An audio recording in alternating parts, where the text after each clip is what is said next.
The Becoming Unsilenced podcast is about awakening to the greatest potential you always were.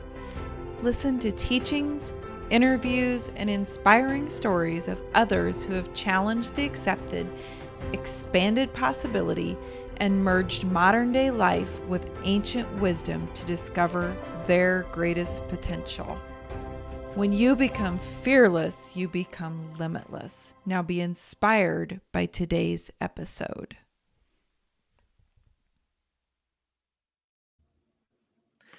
Well, good morning and welcome to this episode of the Becoming Unsilenced podcast. And today we have Justin Atherton here with us. And Justin is actually a men's coach. So it's fun to have you on the show today, Justin. And I'm just going to let you do a brief introduction of yourself.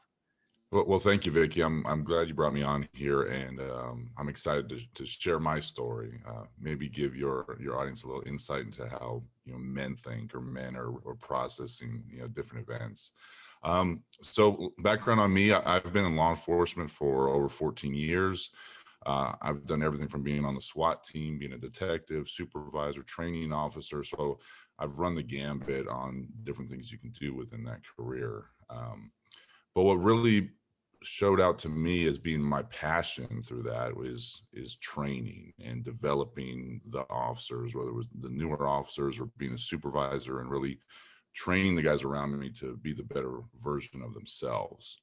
And that's what motivated me to start my coaching business, Confidence Unchained, which I work with men one-on-one and giving them self-development tools. A lot of them are law enforcement tools that are flipped into being those self-development tools. But that's where I really became passionate about, making that huge difference one-on-one. It's pretty rewarding for me, and I like the results that I get from my clients out there. But it's been fun.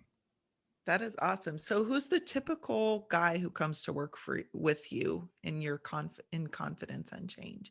Yeah, there is a wide range, but I'd say the typical guy that comes to me is like business owner, entrepreneur type that is looking to improve their leadership skills, improve their dynamics in interactions while they're at work. Um, the funny thing is that those guys that start improving those skills at work, the communication, the rapport building, their emotional intelligence, they they realize that those skill sets transfer over into their personal life, and so their relationships with their spouse gets better, with their kids get better, and they're like, wow, I never knew that that was broken. I never knew that that was an area that I could improve. But I've had some stories where the guys say that their wife is bugging them, like, hey, when's the next time you're going to call Justin? Like, you need to get on the phone with him again, because I like what is happening here. And and that's really rewarding for me to see that they come to me for one specific reason or an area of their life, and it starts affecting everything. And it just goes to show that these tools and techniques on rapport building or self-awareness really, they transcend all aspects of our life. I couldn't agree with you more, Justin. I came from the trash industry. I spent 15 years managing trash companies, Good. and leadership focus was my focus there as well. And I saw that exact same thing when we developed good people, when we invest in developing the emotional intelligence of the people, it impacted their relationships. So I think that's pretty cool. What has been your own journey of learning emotional intelligence and leadership skills? Yeah, I wish I had these skills when I was a young man. Like, I had such a misconception on how emotions worked, and um yeah, really like the science behind it. So I was one of those guys growing up that was like, if I show any emotions, that means I'm weak or I'm broken. And I prided myself on being able to keep a lid on my emotions, but whenever one slipped out, whenever I was sad or angry or scared, I was like, dang it, I messed up. Like, I let that one slip out. And now I think back and laugh, because the science on how the emotions work, like emotions are involuntary responses to our environment. Like we cannot stop our emotions from coming up. And it's interesting because society tells all of us that emotions are bad. Men are told you're not allowed to have emotions, stay away from them at all costs. And women are told you have too many emotions. So on both sides of the spectrum, we're all being told that emotions are bad. And and that's not the case. I believe we should all look at emotions on whether or not they're useful or not, based on the context of the situation, because it all depends on what's going on in the moment and if those emotions are useful, because it's our brain telling us we need to adjust what's going on around us. That's what the emotions are about. So um, understanding that was a huge difference for me. Really getting into teaching the emotional intelligence and teaching a tool that we call the emotional matrix, that was life changing for me. And I laugh now because when I get up in front of a group of men and I'm like, hey guys, we're going to talk about emotions today, they look at me like I'm crazy. They're like, Yes. oh, they're like, hey buddy, you're in the wrong room. We don't talk about emotions in here. That's down the hall.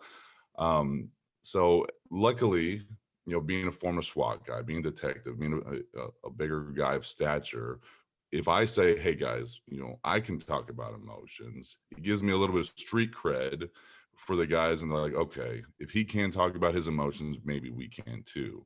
But it does take a couple days to wear some of these guys down to realize that it's not about like tree hugging. We're not going to hold hands and sing kumbaya. That's not what it's about. It's about understanding your own emotions, processing your own emotions so you can be more effective and a more productive person in general.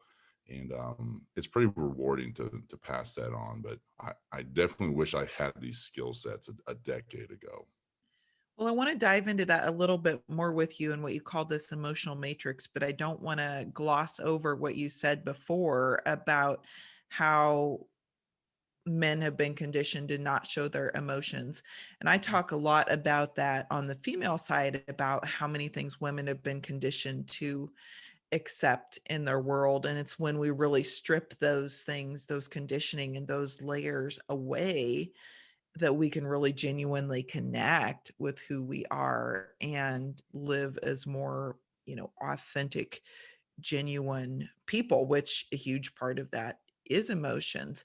So, how do you help these guys recognize, one, that they've had this conditioning? And then what's the emotional matrix that you teach them? Yeah, it's tough for them to accept the idea that it's like that emotions are okay. So it's really about diving into the science. I think men really get into that when you realize that you have no control over the emotions that come up. It almost is like it's almost like giving them permission to have emotions. It's like, oh, so I'm not weak for having these emotions. I'm not broken because I'm anxious or sad or worried. So it's really about giving them this tool and showing them specifically how it works. So the emotional matrix is based off the 7 universal emotions that we express in the face. And this is based off Dr. Paul Ekman's work on micro expressions. And so the 7 universal emotions are happy, sad, fear, anger, disgust, contempt, and surprise. And so we all express those emotions in the same way in our face, regardless of gender, creed, national origin, where you're from on this planet. We all express those emotions in the same way. And we each feel those emotions in different intensity levels. We can say high, medium, and low. So, for example, a high level anger would be agitated. Maybe a moderate level anger would be mad, and a low level anger could be upset or bothered. All of those fall under the umbrella category of anger. It's just different intensity levels. And so the first thing that we do to our students to show them how poor their emotional vocabulary is we'll have a sheet with all 7 universal emotions on the side, and the rest of the sheet is blank. and we'll say, fill in as many emotional words as you can in all of the categories. And so there's 21 blank boxes. How many words do you think that the guys come up? We give them about 5 minutes. How many words do you think that they get, Vicki? Yeah, I'm guessing they get like 10 or 11, if that. That would be high. That's normally on the higher side. Okay. It's five. Yeah, it's somewhere between 5 to 10 that they get. And that's really bad. That's not good at all. And a couple words that do also show up in there are frustrated and concerned, which I will share with you and your audience. Those are not emotional words. And if you're using those to identify your own emotions, stop doing it. Those words are like trying to use a shotgun to pinpoint your emotions. They can be combinations of emotional words, and the problem is they can be in different combinations. So if you're frustrated, you could be sad and disappointed, or afraid and disgusted. Like, you don't want combinations. You want to get laser focused. You want to be the sniper with your emotions. And so after we show them that their emotional vocabulary is crap, we're like, hey, here are the emotional words. Here are all of them for you. And this tool, it basically gives you an emotional vocabulary, and it gives you something to be able to scan over. Like when you feel stuck, when you feel like, I don't know what's going on with me. I know I'm bothered, I'm upset about something, but I'm not able to pinpoint what that is. This gives you a way to process that out. And so what we have them do is scan over the card. Like if you're thinking about a specific incident that's bothering you, whether it's happened 10 minutes ago or if it happened 5 years ago, it works the same.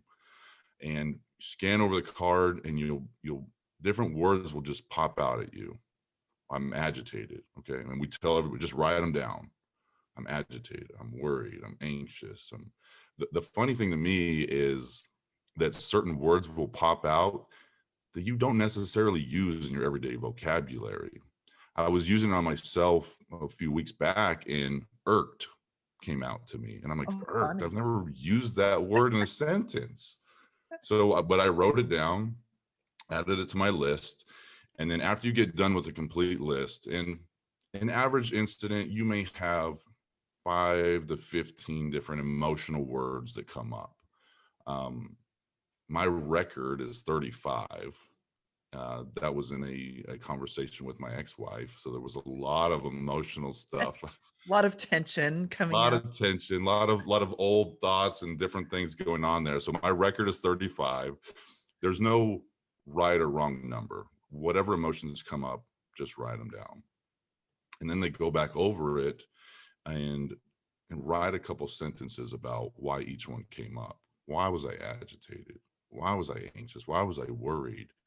And you'll find that the reason behind each emotion is slightly different.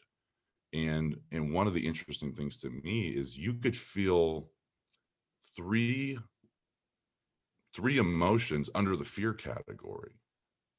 So you could be like, say, terrified, worried, and anxious. All of those fall under fear. So in one incident, you could feel 3 different shades of fear, and each one is going to have a slightly different reason. So it's interesting to see how those come up. But once we're able to specifically identify the emotions that come up, it's almost like a pressure release valve. It's like, yeah, that's what it was. That's why I was worried. Or like I said, the irked, the word that you didn't know was there. You're like, Right. oh, that's what that's about. And it's like, okay. And then you can go back and say, well, can I control what's happening? Or do I have to remove myself from the situation if that's possible? Or lastly, do I just have to accept what's happening in regards to that? So it's a really powerful tool. And I tell people that that is the number one thing that I teach my clients, because it will completely change how you deal with your emotions and give you that ability to process it out. So you don't have a bad meeting in the morning and carry that with you for the rest of the day. And then when you get home at night, you take it out on your family because you're still haven't processed those emotions out. This takes 5 minutes. Yeah, and it's pausing to uncover what's really under there. So Mhm. I love how you're using this tool to help people discover, because I know I used to just barrel through life ha- feeling some way and never even realizing how much was actually underneath Yeah, what was going on. And if you don't realize what's underneath it, you can't actually deal face to face with what's happening. sure. Yeah. So when you teach guys how to use these emotions, what's the next step for them? Well, it's the self-awareness aspect. It's realizing that it's there, and like any skill, like any tool, you have to use it all the time and realize that I don't want to take these emotions to my next, encounter. I call it your emotional backpack. We like to fill our emotional backpack up with all this junk, and it's like, well, I'm going to carry it around with me the rest of the day, all week, maybe all year. How many? There's people out there listening right now that have been carrying around emotions from incidents that happened decades ago. Absolutely. Their entire lifetime of emotions Mhm. still packed in that backpack. And this tool can actually help process that out. You can think back to an incident, and what's interesting is you may even start recalling different details, because the way our brain works, if we can't get out of the emotional part of our brain, we don't we don't transfer into the cognitive part of our brain, so we can actually suppress memories. And that's what happens in trauma, because the emotions are so high, and they're not being processed out, that it can actually block memories. So what we found is that, especially we use this definitely in law enforcement with victims of crime, helping them recall more details, about what happened, by helping them process out their emotions. And so it could be something that happened a long time ago, and help you remember certain details and go, oh, I didn't even realize that particular aspect was still bothering me, because it's almost locked in there in your amygdala, the emotional part of your brain, and just locked in there and not letting you transfer into the cognitive part of your brain to be able to process that out. So Yeah. Explain what happens in the brain when you do that. Cause I find this neuroscience fascinating, but give us just a quick description of what does the amygdala do? What are these cognitive processes that you're talking about? sure, and I'm not the super science guy behind this, but I love how it comes up. But so the amygdala is responsible for our emotions. That's almost our reptile brain. That the emotions that are triggered in our brain are there to protect us from harm. And our brain doesn't understand the difference from physical harm or imagined harm. So we can call that emotional harm. And so what our brain picks up on different patterns and triggers these emotions for us to change our behavior. Like don't touch a hot stove, because last time it caused pain. We don't want to deal with that. So there's fear triggered behind that. And you can even think about that in getting into a relationship. If the last time you were in a relationship, you received pain from that, when you're about to get into another situation that your brain recognizes the pattern, it's like, oh, nope, there's fear, there's anxiety, there's worry there. Why is that being triggered? Because your brain is recognizing patterns that are trying to protect you from the pain, the emotional pain that was felt before. And that all happens in our subconscious. So it's playing in the background. And until you process those emotions out, it doesn't come to the surface, which is our conscious brain, our cognitive brain, where we can make decisions and have, our thoughts, and think about the response that we want to do rather than reaction, because there's a difference there. Um, we have an emotion come up. Normally, if we're not in control of this, or we're not conscious of what's going on, we react. Now, a reaction to an emotion is not a good thing, because it could be in an argument, it could be someone saying something to you, and you just spout out something back at them rather than responding. Or so Yes, and you response use this word reaction. unconscious. I feel like that a lot of people are just going through their emotions of their life unconscious that all of these things exist, and we're just unconsciously interacting with each other, causing problems to just pile up and pile up, and we've got to take a time out to begin to figure out and get down underneath them. So how would a guy use this in a conflict situation? Let's say he's in a conflict with his wife. Mhm. Walk us through what would be the help of him using these tools. So it's a few different things, and I would even say this for the women listening out there as well. There's stages to emotional intelligence, and the first one is understanding your own emotions. And so once you're able to understand your own emotions and take what I call a tactical pause, like say we're you and I are having a conversation, and you're like, Justin, you're such a jerk. And I could, if I let my emotions cause me to react, I'm like, well, I say something mean back to you, rather than going, okay, Vicki just called me a jerk. That bothered me. Okay, so there's a little bit of anger. Identifying it, it's like, okay, that bothered me. Do I want to react to this? Can I remove myself from the situation, this conversation that we're having right now? I don't have any control over what she just said. Or do I have to just accept it and choose to respond? It's like, okay, well, Vicki, you called me a jerk. It seems like you're bothered by something that's going on. So there's a difference between the reaction and response. So using this and getting well versed in this, you'll be able to control your own emotions, your own responses to how your emotions come up. But also, the second level of emotional intelligence is understanding other people's emotional states and recognizing what other people are feeling and the emotions that they're experiencing. And then a higher level to that is managing other people's emotions. And so I do this with my daughter all the time, because I pick up on her emotions and what's going on. And children don't have a well-developed emotional vocabulary unless they're taught that, which they're not taught in schools. They're not taught anywhere. I give my daughter these tools because I'm going to raise her to be a little badass. When she grows up, she's going to be able to handle anything thrown at her. So I'll tell my daughter, I'll be like, well, it seems like you're bothered about something going on. I'm giving her an emotional vocabulary. You seem a little anxious. And the interesting thing is, when you get close to the emotion that they're feeling, they'll either go, yes, I'm anxious because of this. And it's like you're hitting the pressure release valve for them. I always tell the guys too, we joke about this. It's like, how many times have you walked into a room and told everybody to calm down and it immediately worked? It doesn't.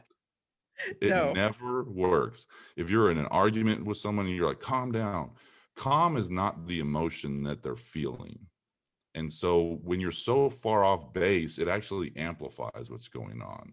So rather than telling someone to calm down, you should identify it and go, Vicki, you seem really upset right now. And you're like, damn right, I'm upset. Or you're going to pick a different spot on the emotional matrix. I always tell people to guess low. You never want to guess in the high intensity. Like, I would never say, Vicki, you look agitated right now. That could actually set someone off, and especially if you're in the moderate or low. So I might say, you seem a little mad right now, Vicki. And you go, I'm not mad, I am irritated. And so what did you just do? You found your own emotional vocabulary word, and now you can start processing that out. And why are you irritated? And in essence, you end up calming down. Your heart rate lowers because you identified the emotion, you processed it out. And so you can calm someone down by identifying the specific emotion that they're feeling. But you have to do it in a certain way. And we tell especially with the guys, we focus on this. We're like, never tell your spouse, I know you feel this way, you feel this way. You have to approach it as it seems like, it feels like, it sounds like, because it gives you the ability to be corrected. Like, I'm allowing you to correct me, rather than saying, I know that you're mad, Vicki. I would say, it seems like you're a little mad. So Yeah. it's like, I'm Curiosity. guessing. Yes, yes. That's my favorite word, is be curious about Mhm. what the other person is experiencing. Okay, Right. let's shift gears just a little bit, because Okay. a question I often get from my audience is, what does a healthy partnership relationship look like? So, Sure. and we don't often get a guy sitting in the chair here to hear from a guy's perspective. So, tell us, Justin. So I have the benefit of now of being in a very healthy relationship, and I've been in some that were not. And I can say I am the common denominator in all of the relationships I had prior to this one. So I can own that responsibility. Um, a lot looking back, and the huge difference between how my prior relationships were and the one I'm in now is communication. And and most men are not good about it, and explaining like how we feel, why we feel that way. And so I would say for the women listening, using this emotional matrix on your spouse, on your kids, is a great tool to have, because the majority of men out there don't have this. So you can give them their emotional words. um, Another aspect is vocalizing your commitment to each other. Yeah, I know that's one thing that happens, when you say your vows, when you get married, but it's a different thing to have a conversation with your spouse and say, look, I am committed to you. I am committed to this relationship and whatever it's going to take to make this successful and happy for the both of us. And that makes a huge difference in the person saying it. When you vocalize your commitment to something, it changes your behavior. Because if you get put into a situation to where it's like it may jeopardize your relationship, you're like, oh, I'm not doing that because I made a commitment to this person. And just saying it in your head is not the same as vocalizing it out loud, because what's funny is your subconscious is always listening. And so if you solidify the things that you want and the things that you desire to have out loud, your subconscious goes, okay, I'm going to make sure that we're keeping track of that, and we're not taking actions that are counter to that. So vocalizing your commitment to each other. And then I think a huge thing, and this goes for both men and women, you cannot place the responsibility of happiness in the other person. 100%. Yes. I think Now that's say more. it happens a lot. It's like, you're supposed to make me feel happy, Vicki. It's like, Yeah. no, no, no, no. I'm supposed to figure out what's going to make me happy. You're supposed to figure out what's supposed to make you happy. And then we can be happy together for the rest of our lives. But so often there's that responsibility put on the other person, and it's never met. Yeah, I've made that mistake in my own life, in my earlier years. So I'm very familiar with that one, and feeling like, if only that other person would just do these particular things, then I would be happy. Sure. And of course, through my own emotional journey of growing and discovering that nobody can ever be that for you. The key to your happiness has to stay in your own pocket, not in anyone else's. Yeah. 100%. So what happens if someone in a relationship, you've got a relationship, one partner's really committed to using these tools and this commitment that you spoke of, and the other person seems to not care, and they're almost like going in the opposite direction of that? Well, that sounds like a relationship that needs to be reevaluated. And are you communicating enough with that person?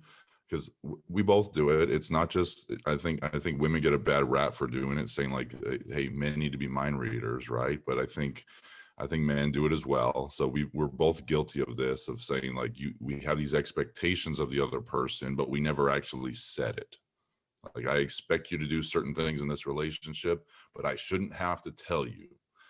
And that is a horrible way to engage in a relationship, because those expectations will truly never get met, especially if you never talk about them. So I think that the first step, if you see that divide where you're working on this, and you're developing yourself and wanting to be in a better relationship or have better relationships around you, and you see a person that you're with that's not on the same path, number one, you have to have a conversation with them and tell them what you're attempting to do, like what your goals are.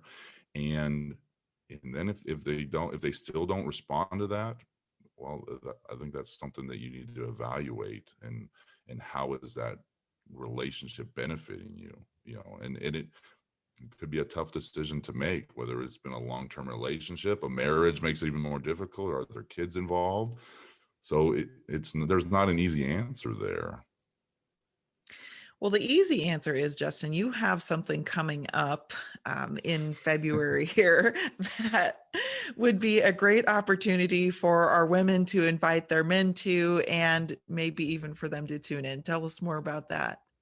Sure. So I have a virtual summit coming up. It's Confidence Unchained virtual summit, and that's going to be a 3-day event. It's February 25th, 26th, and 27th, and we've got, I think it's 28, 29 different speakers, and the event is focused on men. It's for men helping men, and because there's not a lot of space out there for that, No, there's not. No, and I had this conversation the other day. It's almost supply and demand. Men don't ask for it, so it's not created. And so here it is, a place that men can really hear from other men and their own struggles, and the tools and the techniques that they use.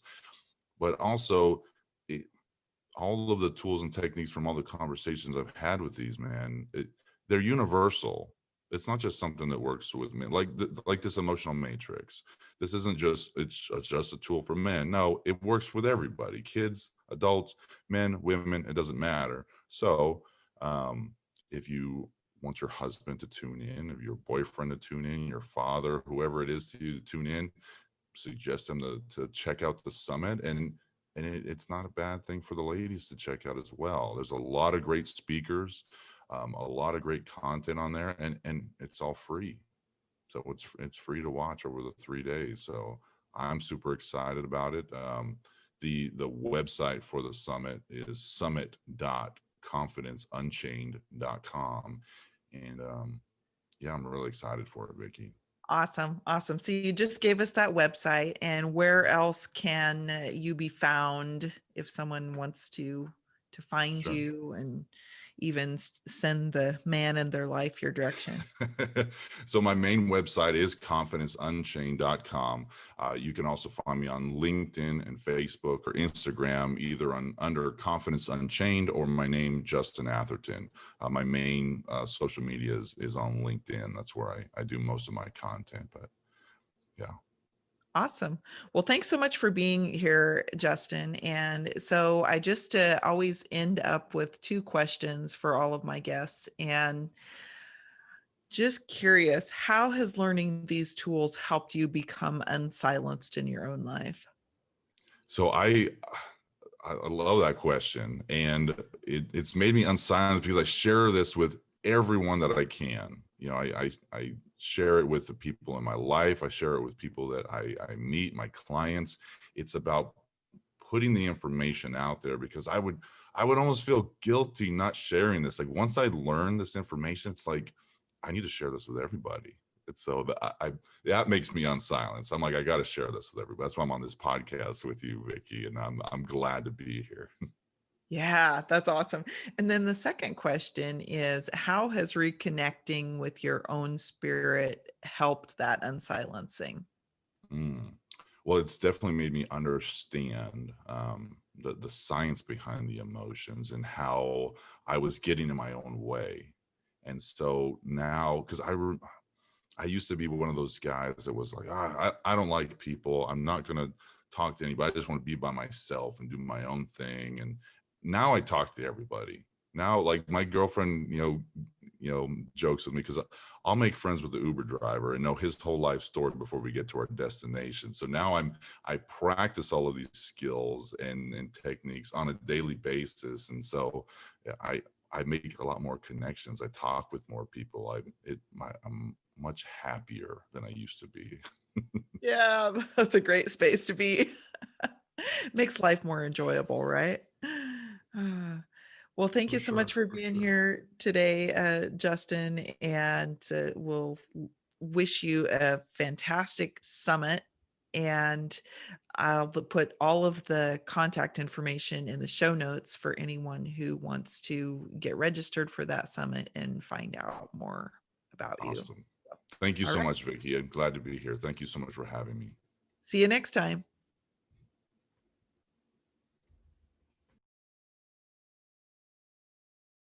Thanks for being along for today's episode. Show us your love by sharing it with a friend and have an inspired day.